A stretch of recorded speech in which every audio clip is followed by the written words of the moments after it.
It's it's a devastating day, it's a devastating moment, a devastating week. I had just returned to the country. Uh, at the immigration point, I met someone I was conversant with, who obviously realizing that I'd been airborne for some time was out of the news. So he asked me whether I'd heard the bad news.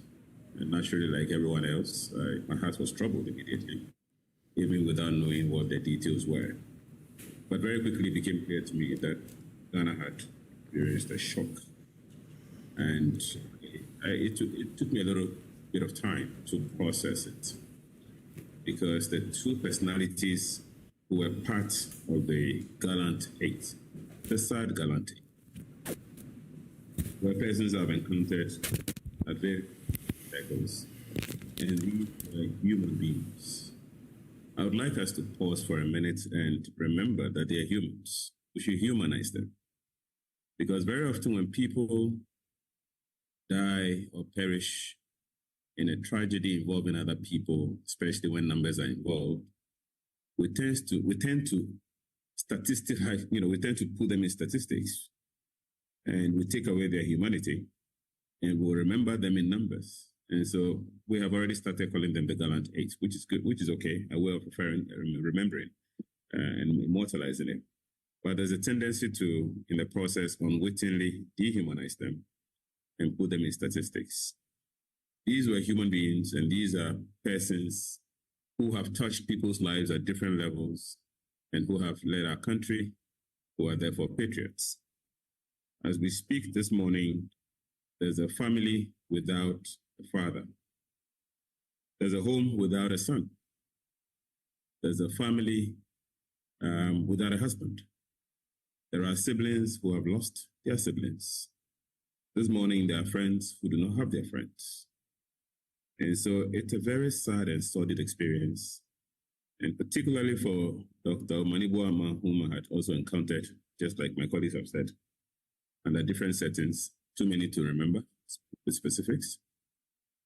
Clearly, he exemplified a sense of decency and humility in public life.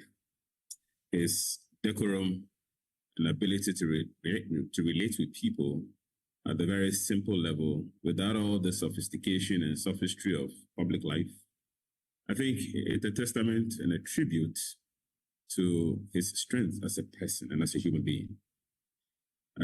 Dr. Mutala equally a great person, someone I've admired in terms of his personal traits, his vision, his desire to rid politics of the perception of corruption.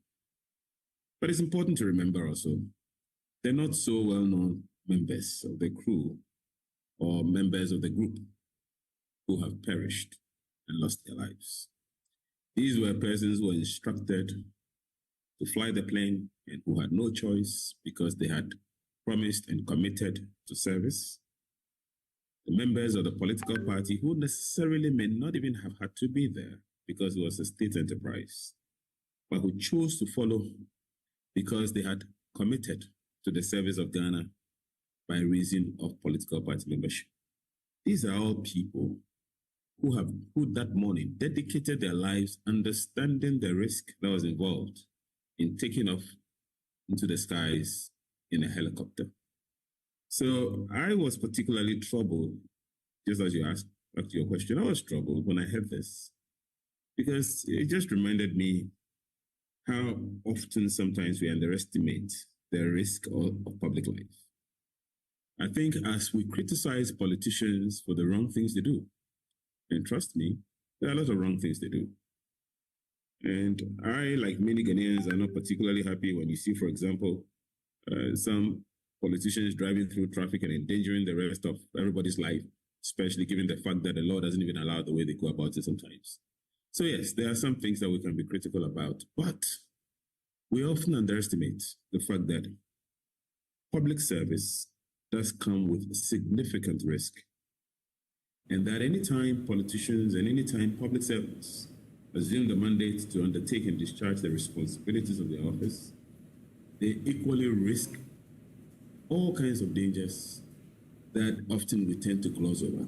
And when they suffer the loss, fortunately, the ones who suffer the most While the country loses them, the ones who suffer the most are the immediate family, in respect of which 8 homes this morning have lost husbands, sons, fathers, among others.